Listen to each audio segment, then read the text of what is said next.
ये 21वीं सदी है और केंद्र सरकार के साथ साथ JKUT सरकार भी शिक्षा क्षेत्र में सुधार का दावा कर रही है, लेकिन कंगर गांदरबल के हयान इलाके में एक सरकारी हाई स्कूल टीन शेड में चल रहा है। जब भी बारिश होती है या धूप होती है तो वहाँ छात्रों का पढ़ना बहुत ही मुश्किल हो जाता है और उन्हें घर भेज दिया जाता है। आलम यह है कि स्कूल में वॉशरूम और टॉयलेट की कोई व्यवस्था नहीं है। छात्रों को रोजाना परेशानी हो रही है। लोगों ने अधिकारियों से मांग उठाई है कि वे इस मामले को देखें और इन छात्रों की समस्या का समाधान करने के लिए कार्रवाई करें ताकि उनकी शिक्षा पर कोई असर न पड़े। स्कूल की बहुत कमी। सबसे पहले हमें यहाँ पे वॉशरूम, हम लड़कियां है, सरकार को ये सोचनी चाहिए हमारे बारे में। हम यहाँ पे लड़कियां, हमें लोगों के घर में जाए, और हमें यहाँ पे पानी की भी कमी है। हमें नदी पे पानी पीना पड़ता है, वहाँ पे इतनी गंदगी है, इसलिए हमें नदी पे पानी पीना पड़ता है। अगर कोई बच्चा नदी में जाएगा, छोटे बच्चे यहाँ पे 1st से लेके 10th तक क्लासेस है, अगर छोटे बच्चे जाएंगे नदी, फिर जो पेरेंट्स होंगे बच्चों के, वो टीचर्स बेचारों को पकड़ेंगे। उनके हमारे टीचर्स बहुत अच्छे हैं, हम शुक्रिया अदा करते हैं उनका कि उन्होंने हमें कभी कमी महसूस नहीं होने दी कि यहाँ पे स्कूल की कमी है।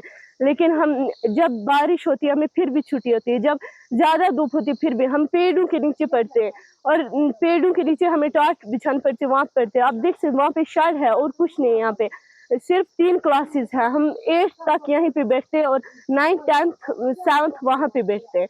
यहाँ पे बहुत कमी है हमें स्कूल की। बस हम चाहते हैं कि हमें यहाँ पे स्कूल मिले, वॉशरूम मिले, ना पानी है यहाँ पे पीने के लिए। हमें सुबह जब हमें पानी के लिए जाना पड़ता है, हम लोगों के घर में जाते हैं। जब लोग बेचारे घर में नहीं होते, फिर हमें वापस वहाँ स्कूल में जाना, यहाँ से बहुत दूर है, फिर हमें वहाँ पे जाना पड़ता है पानी के लिए। LD सर से गुजारिश करते हैं कि हमारे लिए यहाँ पे स्कूल होना चाहिए, वॉशरूम। हमें यहाँ पे ग्राउंड की भी बहुत ज्यादा कमी है, और हमें स्कूल की तो बिल्कुल, हमें यहाँ पे स्कूल है ही नहीं। 8 साल हो गए हमें यहाँ पे। हम यही उम्मीद, हम जब और स्कूलों की BHS शेरवान स्कूल है, तो उनको देखो कितनी अच्छी बिल्डिंग है। यहाँ पे सिर्फ बने ये BHS हाइन है, हाई स्कूल है, यहाँ पे भी स्कूल होना चाहिए।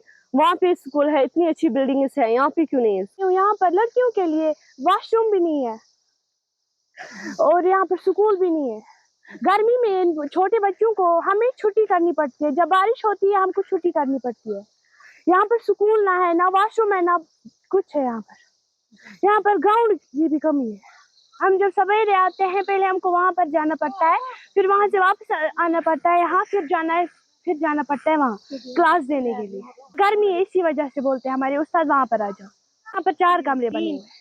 मतलब जब बारिश होती है या गर्मी होती है, उस टाइम हमको छुट्टी करनी पड़ती है। देख रहे हैं ये इसमें इस टाइम चल रहा है, इस टाइम बहुत धूप है, जो कि हम घर में AC या फैन का इस्तेमाल कर रहे हैं। हमारे बच्चे इन 3 शेडों में तालीम हासिल कर रहे हैं। कि बारिश की वजह से तो आज बहुत सर्दी उठती है, या अगर बारिश ज़्यादा हुई तो पानी शेड में घुसता है।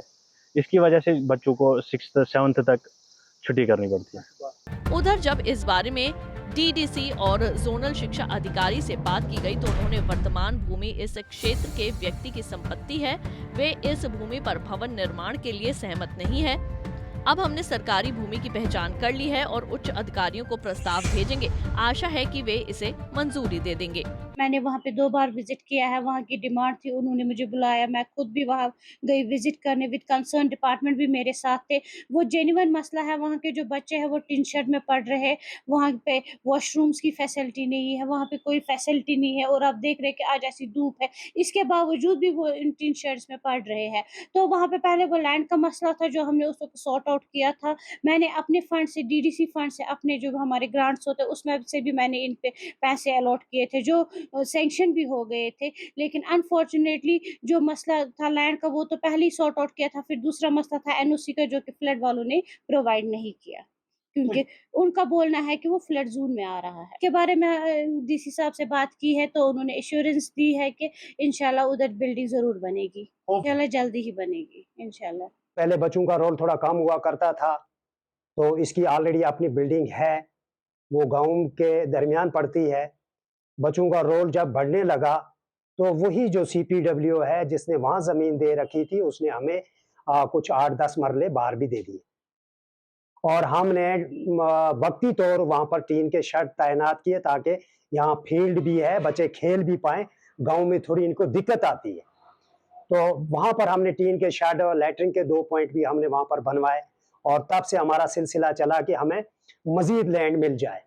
और वो जो CPW वहाँ का मालिक है जो ज़मीन का, उसने हमारे साथ वादा किया और उस पर हमारा कंपनसेशन गवर्नमेंट ने भी उसका डिसाइड किया, जो कि 10 लाख तकरीबन हमारे डिपार्टमेंट तक पहुंचा भी। उसके बाद जब हमने वहां पर अच्छे से बिल्डिंग बनाने का प्रपोजल भी सबमिट किया और बिल्डिंग वहां पर सैंक्शन भी हुई, तो मसला ये हुआ कि उसने अब कंपनसेशन लेने से इनकार कर दिया। और जब पटवारी साहिबान वहां पर गए तो वो लैंड जितना हमें बता रहा था, जितना हमने फिगर किया था, उतना लैंड हमें उसका अपना सरकार मालकी लैंड अवेलेबल नहीं हुआ।